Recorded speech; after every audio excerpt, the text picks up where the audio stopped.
Olá, meu amigo e minha amiga, sejam bem-vindos ao nosso Portal do José, iniciando o nosso primeiro encontro dominical, nesses tempos em que pessoas como você e eu podemos estar testemunhando a queda de um império de uma forma muito mais acelerada do que muitos analistas estavam prevendo mundo afora. Isso porque as atitudes do presidente norte-americano em relação a alguns países terá reflexo no mundo inteiro. E o Brasil rapidamente será atingido também por essas iniciativas que estão se dando por lá. Mas a questão é a seguinte: será que essas iniciativas são iniciativas que estão acontecendo lá de exercício de um poder, de manifestação de uma supremacia, de uma superioridade, de um destemor? Ou é exatamente o contrário? São atos de desespero que acentuam que a sociedade americana está muito doente, eles estão com problemas muito graves e eles estão tratando esses problemas com remédios absolutamente ilusórios. Bom, vou conversar com vocês sobre o que está acontecendo e também trazer aqui alguns pontos, alguns reflexos da eleição do presidente da Câmara e do Senado, que deixou o bolsonarismo muito cabisbaixo. Eles estão vendo a derrocada do império e eles sabem que estão conectados umbilicalmente com o que de pior existe fora do nosso país. Acontecendo uma catástrofe lá, eles serão os primeiros a serem atingidos aqui no nosso território. Bom, vou conversar com vocês sobre o que está acontecendo, mas antes de mais nada, é sempre muito importante convidar você que está chegando agora ao nosso portal e ainda não é inscrito, para que, em primeiro lugar, você se inscreva aqui conosco e conheça também os nossos outros vídeos. Se você gostar, compartilhe, recomende, nunca se esqueça de dar o seu joinha, o seu comentário e, se puder, venha também para o nosso clube de membros. Você aqui é muito bem-vindo e muito bem-vinda. E mais uma vez, muito obrigado a todos vocês que têm ajudado o nosso portal a crescer tanto. Nós somos agora 997 mil pessoas conectadas e através aqui do nosso portal do José, tá legal? Então, vamos começar os nossos trabalhos aqui. Começando aqui com o discurso de Hugo Mota, ontem, quando ele foi eleito presidente da Câmara, que causou muitas decepções no bolsonarismo, porque ele simplesmente reproduziu um discurso a favor da democracia, uma coisa que em outros países nem aconteceria, né? Seria falar de algo que já está estabilizado. Mas aqui, como a nossa democracia foi muito atacada por esses criminosos, esses delinquentes, esses vigaristas, então nada como um discurso para colocar a bola no centro do gramado, aí literalmente no centro, né? E o Hugo Mota, ele reproduziu trechos de discurso do discurso famoso de Ulisses Guimarães quando foi promulgada a nossa Constituição em 5 de outubro de 1988. Vou relembrar aqui um trechinho da fala do Ulisses, vamos lá. Da liberdade e da democracia, bradamos por imposição de sua honra. Temos ódio à ditadura, ódio e nojo.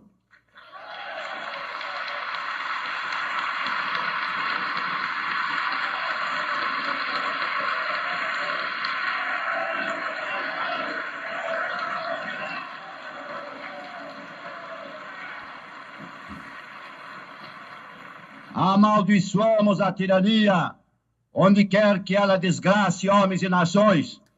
Pronto, então Hugo Mota fez o discurso e no final, para deixar a extrema-direita mais revoltada, ele usou aqui uma expressão, título de um filme que homenageou Eunice Paiva e que retratou o que foi o período da ditadura aqui no nosso país, né? O filme Ainda Estou Aqui.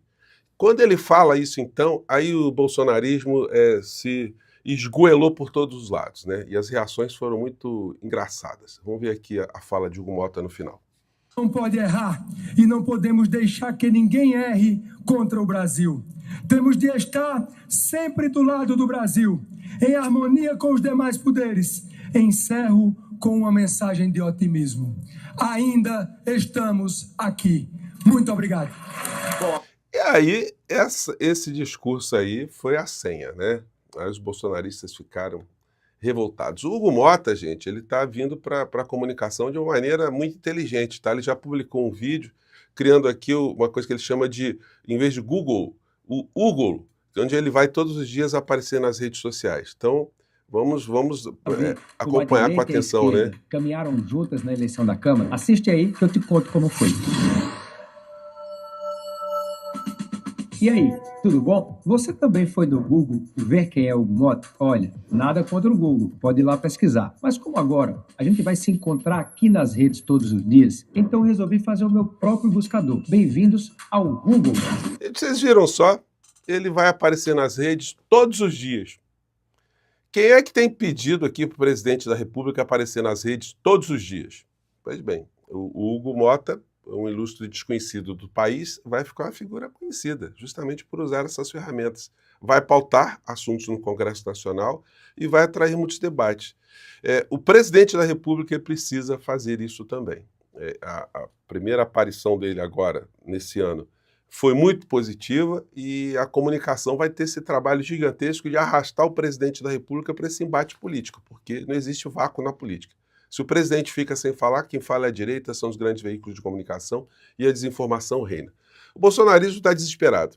Eleição sem oposição não é democracia. Bolsonaro tem que concorrer em 2026, acima de tudo, em eleições transparentes. Aí foi o Flávio Bolsonaro falando, né? Democracia é o que está na lei, é o que está na Constituição, não é o que está na cabeça de um ministro do Supremo.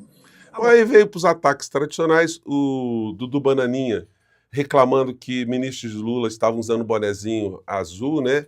Com a frase, o Brasil é dos brasileiros. Ele acha que isso aí é contra o Donald Trump. Gente, nem se a CIA tivesse preparado um cara para ser tão bajulador, tão puxa-saco do governo norte-americano, dos interesses norte-americanos aqui no Brasil, tivesse trabalhado muitos anos, eles não conseguiriam ninguém que fosse mais vassalo, mais puxa-saco, mais bajulador e mais traidor da pátria do que Eduardo Bolsonaro. Por quê? Tudo que nós fazemos aqui em relação à nossa soberania e pode ofender o ânimo de Donald Trump nos Estados Unidos. Então não vamos mexer com o Trump, não. Né? Vamos ser vassalos. Né? Gente, é uma situação patética. Né? E aí ele critica que o fato dos deputados e senadores usarem boné azul com a inscrição o Brasil é dos brasileiros. Ele está irritado, isso é agressão, dizer que o Brasil é dos brasileiros? Pois bem, né? Isso para vocês verem, mas são manifestações de desespero. No mundo, as reações contra o extremismo de direita estão começando a ganhar volume também. E na Argentina, depois de um pronunciamento de Milei lá em Davos, praticamente acusando as pessoas homossexuais de serem pervertidas, fazendo coisas com crianças, enfim, você está entendendo o que eu estou falando? Eu não posso falar algumas expressões aqui porque o Google dá uma bloqueada, né? As pessoas dessa comunidade se uniram na Argentina inteira. Então, ontem, aconteceram manifestações em todas as cidades na Argentina contra esse discurso do Milei, esse discurso desse vigarista, desse bobo da corte internacional. Aqui a manifestação lá em Buenos Aires, gente, olha só a multidão, ó.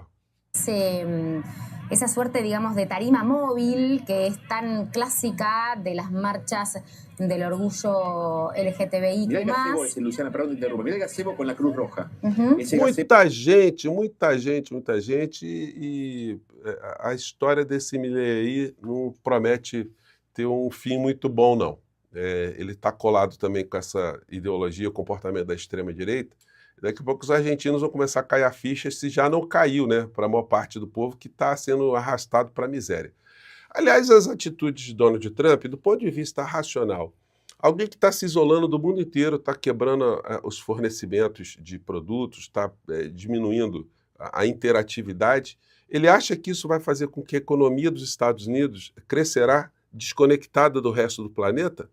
Qual é a lógica disso, né? Não tem ninguém que está conseguindo entender exatamente para onde isso vai chegar. Isso está criando estresse em outros países, só que tem um negócio. O mundo não é apenas os Estados Unidos da América. O mundo é o mundo. Então, na medida que eles se isolem, as cadeias produtivas, os negócios, os comércios vão ser fortalecidos com todas as outras nações. O que eles vão fazer? Eles vão querer proibir o comércio no mundo? Então, eles estão ali numa situação muito complicada, gente. O governo Trump acusa México de aliança com cartéis. Essa foi uma justificativa infame que eles jogaram, que o Trump jogou, para dizer que vai bloquear ou taxar produtos mexicanos, né? Mas e a comunidade do euro também? Ele vai fazer isso, e a China? Ele está querendo taxar todo mundo. O Brasil ainda não entrou nesse baile, né? Mas está na fila ali. Apesar do bolsonarismo, se dependesse deles, dos lacaios, o Brasil seria o primeiro da lista.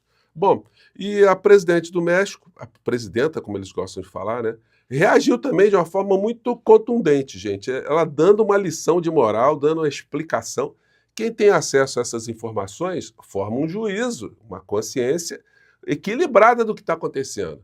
E quando você analisa a coisa de fora, você vê que o ato do Donald Trump, os atos são atos de desesperados ou de desesperado. Vamos lá pegar aqui esse trechinho dessa matéria da TV. Claudia Sheinbaum acaba de emitir posicionamiento tras los aranceles, tras el comunicado de la Casa Blanca. Bom, e aí a matéria vai falando, eu fui resgatar aqui o tweet da Cláudia Sheinbaum, e aqui tem aqui em português, né? Aqui tem a tradução aqui. Então ela diz o seguinte: rejeitamos categoricamente a calúnia que a Casa Branca está fazendo contra o governo mexicano de ter alianças com organizações criminosas, bem como qualquer intenção de intervenção em nosso território. Se tal aliança existe em algum lugar, é nos arsenais dos Estados Unidos, que vendem armas de alto poder para esses grupos criminosos, como demonstrou o próprio Departamento de Justiça dos Estados Unidos em janeiro desse ano. Em 4 meses, nosso governo apreendeu mais de 40 toneladas de drogas, e por aí vai. Se o governo dos Estados Unidos e suas agências quisessem abordar o consumo grave de fentanil em seu país, poderiam, por exemplo, combater a venda de narcóticos nas ruas de suas principais cidades, o que não fazem. E a lavagem de dinheiro gerada por essa atividade ilegal que causou tanto dano à sua população. Então o Trump está estressando a sociedade americana, pegando todos os problemas que eles estão passando agora e jogando a responsabilidade nos outros, né? E desfocando a razão principal da decadência da sociedade americana. Gente, o salário nos Estados Unidos está congelado desde 2009 em dólar por hora. E o custo de vida está subindo, os aluguéis sobem, a comida sobe, a energia sobe, o combustível sobe, sobe tudo. Então os americanos estão tendo que trabalhar que nem os desgraçados, os miseráveis. E tendo jornadas de trabalhos exaustivas, com mais de um emprego, devendo tudo quanto podem, devendo o veículo, devendo a casa, devendo hipoteca, devendo tudo. E não tem dinheiro para cuidar da própria saúde, porque a saúde é privada, e aí não sobra nada. E os remédios são muito caros. Então, o que está acontecendo nos Estados Unidos? Uma doença que está comendo o país de dentro para fora. As pessoas estão consumindo essas drogas, o fentanil, não é por diversão, não, gente. Tem problemas por trás dessa história aqui. Veja as notícias aqui, ó. Mortes por overdose nos Estados Unidos caem pela primeira vez em 5 anos. Essa matéria aqui, ela é de 2023, se não estiver enganado aqui, ó. Não, 15 de maio de 2024. Então, a morte por overdose caiu. Mas veja só esses números. O Centro de Controle de Prevenção de Doenças dos Estados Unidos publicou nessa quarta-feira, 15 de maio, pesquisa que mostra uma queda de 3% no número de mortes por overdose. Foram reportadas 107.543 mortes por overdose, de janeiro a dezembro de 2023. No ano anterior, haviam sido 111.029. A taxa foi puxada pela redução dos casos relacionados a opioides. Por que eles estão indo para os opioides, gente? Porque as pessoas não têm dinheiro para comprar remédio. Então elas vão para os analgésicos. Elas não têm um SUS para tratá-las de doenças crônicas. Todo filme americano que você assiste, sempre tem um personagem ali que está passando por alguma situação. Ele pega no porta-luva do carro, vai lá no banheiro, vai em algum lugar, e ele pega uma embalagem, né, com vários comprimidos, bota aquilo na boca e engole. Até eles fazem sempre um gesto assim, como se fosse um peru, né, com uma galinha comendo alguma coisa, eles levantam a cabecinha e dão aquela torcida no pescoço, né?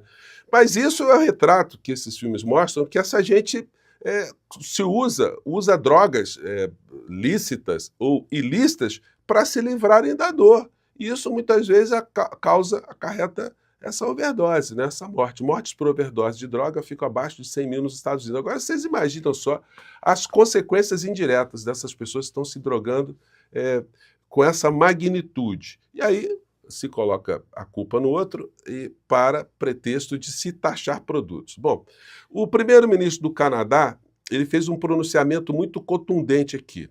Ele fala, olha, os Estados Unidos e o Canadá sempre foram amigos. E ele cita situações, ele joga na cara mesmo algumas situações aqui. Vamos acompanhar. To the mountains of the Korean Peninsula, from the fields of Flanders to the streets of Kandahar, we have fought and died alongside you. Ele fala During your um monte, darkest gente. hours. De todos os períodos da história que o Canadá estendeu a mão para os Estados Unidos e foram parceiros.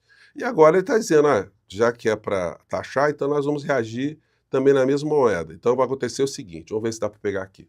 This will also be far-reaching and include everyday items such as American beer, wine, and bourbon, fruits and fruit juices, including orange juice, along with vegetables, perfume, clothing, and shoes. It'll include major consumer products like household appliances, furniture, and sports equipment, and materials like lumber and plastics. Gente, vai taxar tudo também. Então, isso aí vai ajudar o povo americano? Qual é a lógica dessa história? Isso é sinal de superioridade ou sinal de desespero, aquilo que eles estão fazendo lá? E os lacaios, os vigaristas, os puxa-sacos e bajuladores aqui? Qual o caminho que essa gente vai tomar? Gente, eu fico por aqui. Mais tarde tem mais assuntos importantes, tá legal? Tchau.